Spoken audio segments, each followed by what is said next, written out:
Hello दोस्तों, my self Shyam. और आज हम लोग बात करने वाले हैं आपका सीड जर्मिनेशन एंड डोरमेंसी।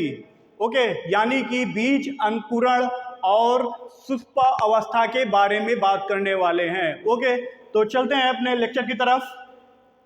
क्या होता है आपका जर्मिनेशन यानी कि अंकुरण?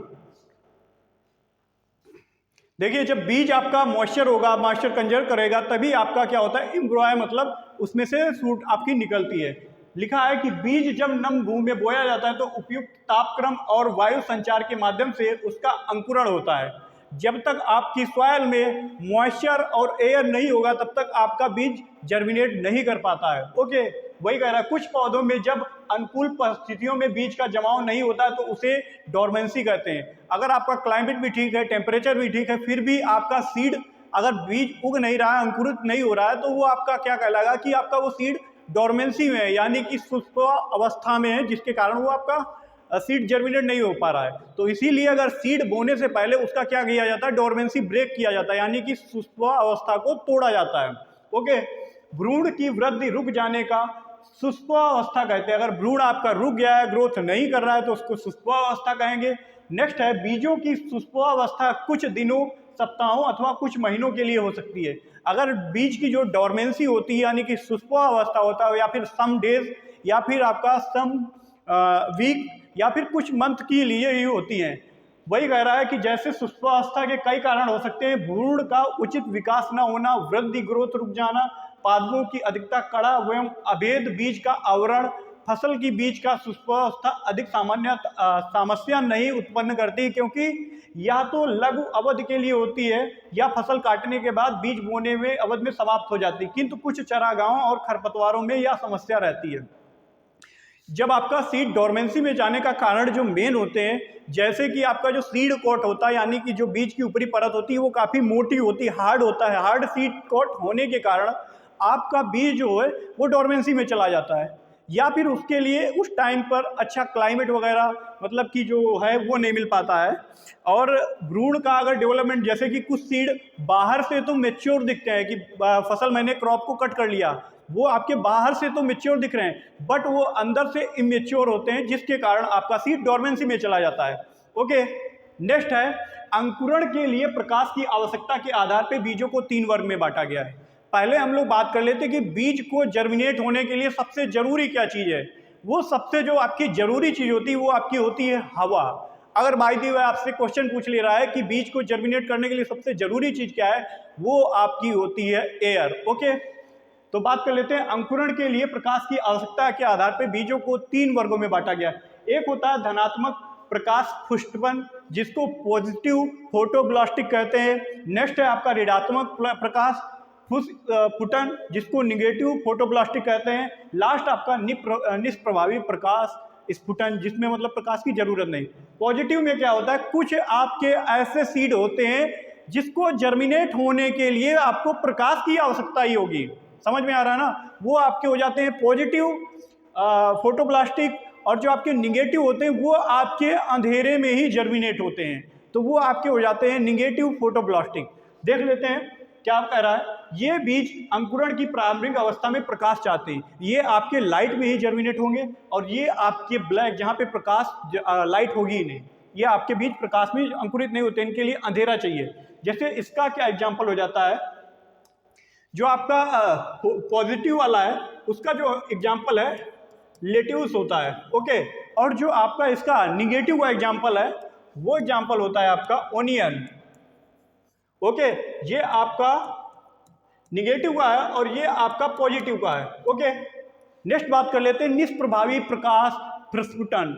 जो प्रकाश तथा अंधकार दोनों में अंकुरित होते हैं, खेत में की जाने वाली अधिकांश फसलों के बीज निष्प्रभावी होते हैं, प्रकाश प्रस्फुटन प्राकृतिक में पाए जाते हैं। ओके, नेक्स्ट बात कर लेते हैं टाइप्स ऑफ जर्मिनेशन। जर्मिनेशन यानी कि अंकुरण के प्रकार। पहला होता है आपका हाइपोजियल जर्मिनेशन, नेक्स्ट होता है आपका इपिजियल जर्मिनेशन, और जो होता है विवापरी जर्मिनेशन। हम इन तीनों चीज़ों के बारे में आज अच्छे से बात करने वाले हैं। ओके, जो आपका हाइपोजियल जर्मिनेशन होता है, जो आपके बीज पत्र होते हैं यानी कि कोटाइल डेंस होते हैं, वो आपके बिलो द सॉइल ही रह जाते हैं, और जो इपीजियल में होते हैं, जो आपके कोटाइलडेंस यानी कि बीज पत्र होते हैं, वो आपके एबव द सॉयल यानी कि मिट्टी के ऊपर निकल आते हैं। आपको पहले मैं इधर एग्जांपल से ही समझा दे रहा हूं क्या होता है इपीजियल, क्या होता है हाइपोजियल। हाइपोजियल का जो आपका सटीक एग्जांपल है वो आपका ये है। इसमें क्या हो रहा है, हाइपोजियल मैंने सीड को ग्रो किया और इसमें क्या है, आपका जो सीड है यानी कि बीज पत्र है वो कहाँ रह रहा है, वो आपका बिलो दी सॉइल ही रह रहा है, मतलब कि सॉइल के नीचे ही रह जा रहा। बाकी जो आपकी सूट है वो आपकी केवल बाहर निकल रही है। तो ये कौन सा जर्मिनेशन है आपका, ये आपका हाइपोजियल जर्मिनेशन है। ओके, हाइपोजियल जर्मिनेशन, ये आपका हाइपोजियल जर्मिनेशन कहलाएगा।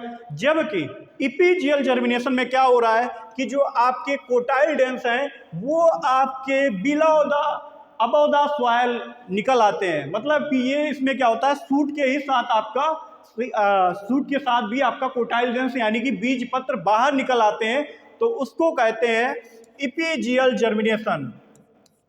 Epigeal germination. ओके, समझ में आ गया क्या होता है आपका हाइपोजियल, क्या होता है इपीजियल।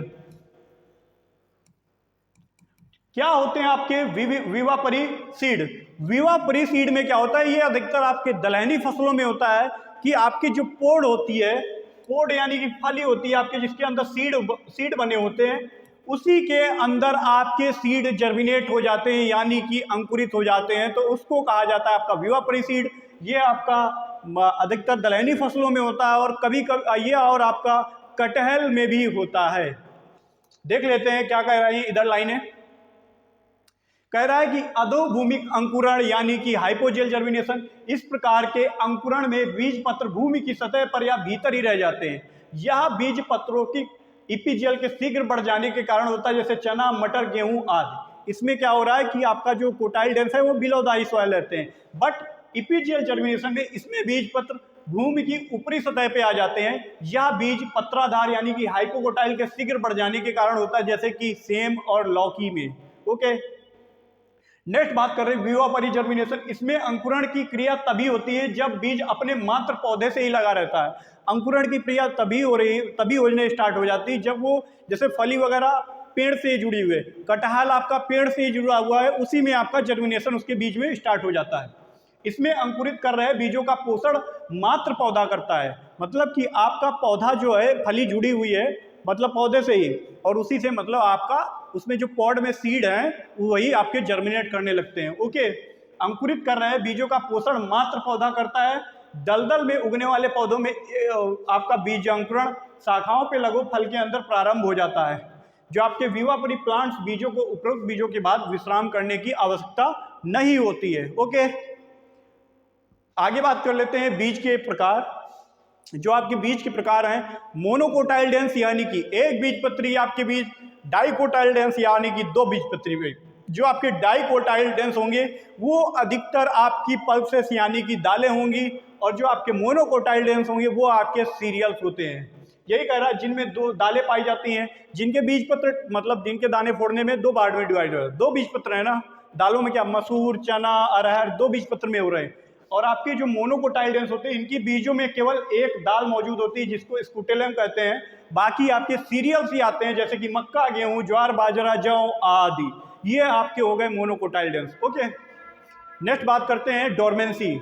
डोरमेंसी क्या होती है और कैसे होती है और कैसे इससे छुटकारा पा सकते हैं। ओके, प्रत्येक सुविधाएं प्राप्त होने पर भी बीज कुछ आंतरिक कारणों से आपका बीजांकुरण नहीं होता है, मतलब कि सारी उसके लिए फेवरेबल टेम्परेचर, क्लाइमेट सब कुछ सही है, बट कुछ आंतरिक बीज में ही कुछ प्रॉब्लम होने के कारण आपका बीजांकुरण नहीं होता है, तो वही आपका कहलाता है डोरमेंसी। बीज की यह अवस्था सुषुप्तावस्था कहलाती है और इस घटना को डोरमेंसी कहते हैं। बीजों में प्रस्तुत निम्न दो कारणों से हो सकती है। पहला क्या है, जब बीज की आंतरिक संरचना में कमी, भ्रूण जैसे अधपका, जो आपका बीज है अधपका हुआ, अधकचा हुआ, उसके कारण आपका, या फिर आपका जो बीज का सीड कोट होता है वो ज़्यादा हार्ड होगा, मोटा होगा, जिसके कारण आपका बीज अंकुरित नहीं हो पाता है। ओके, बीज की आंतरिक संरचना ठीक होती है परंतु अंकुरण की क्रिया को प्रभावित करने वाले बाहरी कारक, किसी एक कारक का अभाव रहता है, प्रस्तुत अवस्था बीजों को अतिरिक्त पौधे के अन्य भाग, कलियां, कंद आदि में से भी मिलती है, इनकी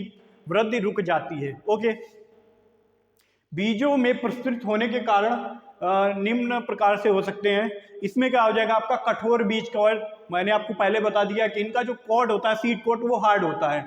इसमें जो आपकी फैमिली आ जा रही है, liliaceae, malvaceae, leguminosae and rosaceae family के पौधों के बीज कवक अत्यंत कठोर होते हैं। बीजांकुरण को 3 प्रकार से रोक रहा है, या फिर बीज के अंदर जब आपका जल प्रवेश नहीं हो पा रहा तब आपका बीजांकुरण नहीं होगा, या फिर गैस विनिमय विशेष रूप से ऑक्सीजन का प्रवेश रुक जा रहा है आपका, उसके कारण आपका सीड जर्मिनेट नहीं करेगा। नेक्स्ट है कठोर बीज कवच मूलांकुर को बाहर निकलने से अवरोध उत्पन्न करना, इसके कारण भी आपका बीजांकुरण नहीं होता है। नेक्स्ट है आपका अपरिपक्व भ्रूण। अगर आपका मेच्योर इमेच्योर रह गया आपका भ्रूण जो है, तो वो जिसके कारण आपका सीड जर्मिनेट नहीं करेगा। बीज जो होते हैं आपके काफ़ी अंदर से, मतलब लगेगा आपको जब आप हार्वेस्टिंग करते हैं यानी कि कटाई, तब आपका लगेगा बाहर से कि अपना सीड मेच्योर है, बट किसी कारणों से मतलब वो बाहरी तो आपको दिख रहा है पक्का है, पर वो अंदर से आपका सीड इमेच्योर यानी कि अपरिपक्व होता है, जिसके कारण आपका सीड जर्मिनेट नहीं कर पाता है। इसमें भी वही कह रहा है, बहुत से बीज बाहर से पूर्ण परिपक्व एवं स्वस्थ दिखाई पड़ते हैं, बाहर से तो अच्छे दिखाई दे रहे हैं, बट क्या है, अंदर से किसी कारणवश अंदर से भ्रूण का विकास पूर्ण नहीं हो पाता, यानी कि अधपका रह जाता है, जिसके फलस्वरूप अंकुरण की क्रिया नहीं हो पाती और बीज डोरमेंसी में रहते हैं, जैसे कि ओरेबैंकी, आर्किडीज, रेनकुलस आदि। ये आपके क्या हो जाएंगे, परिपक्व में आपका आ जाता है एग्जाम्पल। नेक्स्ट है प्रस्तुत भ्रूण यानी कि डोरमेंट एम्ब्रियो। रोजेसी और ग्रेमनी कुल के कुछ बीज ऐसे होते हैं जो कि पूर्ण परिपक्व एवं स्वस्थ होने पर भी अंकुरण की क्रिया नहीं करते हैं। इसका प्रमुख कारण बीजों के अंदर दैविक अवस्था के किसी प्रकार से कमी होने पे बीज सुष्पा अवस्था में पड़ा रहता है। ओके, नेक्स्ट है बीजांकुरण अवरोध, जर्मिनेशन रिटार्डेड एंड इनहिबिटर। अनेक प्रकार के विषाक्त जो रसायन एंड यौगिक होते हैं, फेलुरिक एसिड, पेरासोबिक अम्ल, काउमेरेनिक आदि जैसे फलों, बीज, अन्य पादपों में स्वतः उत्पन्न हो जाते हैं। सीड के अंदर स्वतः ही उत्पन्न हो जाएंगे जो आपके एसिड होते हैं, रसायन होते हैं, जो बीज अंकुरण की प्रक्रिया को रोक देते हैं। कुछ बीजों में एस्कर्बिक एसिड, ये आपको ग्रोथ इनहिबिटर होता है। जो आपका एस्कर्बिक एसिड होता है, ये आपका ग्रोथ इनहिबिटर यानी कि ग्रोथ को रोक देता है, बीजांकुरण को रोकते हैं। जबकि बीजों में जल अवशोषण की प्रक्रिया होती है, वह विषाक्त रसायन आ जाते हैं। जब आपका सीड मतलब मॉइस्चर को लेगा तो जिसके कारण अंदर सीड के विषाक्त भी चले आते हैं, जिसके कारण आपका सीड अंकुरित नहीं हो पाता है। ओके, नेक्स्ट बात कर लेते हैं इनको तोड़ने के लिए, मतलब कि सुष्पा अवस्था को कैसे तोड़ा जाए। ओके, स्कैरिफिकेशन यानी कि खुरच के सीड को तोड़ फोड़ के, जैसे हम लोग क्या होता है, धनिया का सीड बोलते हैं ना हम लोग, तो धनिया के सीड को पहले रगड़ के उनको तोड़ लेते हैं, तो स्कैरिफिकेशन यही होता है, सीड को रगड़ के।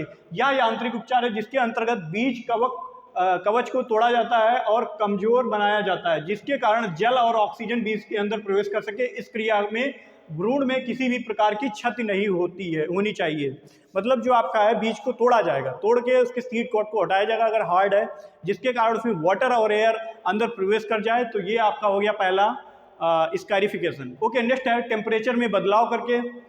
जब बीज के भ्रूण में गड़बड़ी होती है तब यह प्रक्रिया होती है। सबसे पहले बीज को निम्न तापमान 5 से 10 डिग्री सेंटीग्रेड, फिर उच्च तापमान 10 से 25 डिग्री सेंटीग्रेड दिया जाता है, जिससे बीजों में अंकुरण और वृद्धि आपकी रुक जाती है। ओके, नेक्स्ट है केमिकल में। इसमें क्या होता है, आलू को ट्रीटमेंट करने के लिए हम लोग थायोयूरिया, इंडोल एसिटिक एसिड, ये आपके केमिकल यूज किए जाते हैं।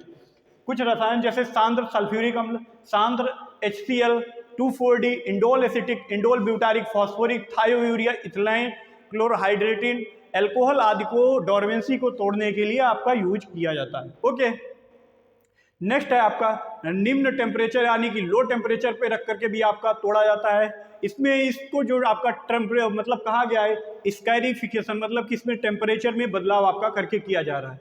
अनेक शीतोष्ण पौधे जैसे अखरोट, सेब, पाइनस की जातियों के बीच कुछ सप्ताह निम्न तापमान जैसे 1 से 5 डिग्री सेंटीग्रेड दे करके प्रस्तुति समाप्त की जाती है। ये आपके जो आपके टेम्परेट फ्रूट हो रहा है उसमें किया जा रहा है। ओके, नेक्स्ट जो आपका हो गया प्रकाश। कुछ बीजों में जैसे धतूरा में अंकुरण की प्रक्रिया तेज प्रकाश में ही होती है, तो ऐसे बीजों को तीव्र प्रकाश यानी कि लाल प्रकाश 606 माइक्रोन देकर के भ्रूण सक्रिय होता है, जिससे अंकुरण की प्रक्रिया होती है। आज का जो आपका लेक्चर है वो आज का लेक्चर आपका यहीं के तक। कल मिलते हैं नेक्स्ट लेक्चर में। जय हिंद, जय भारत।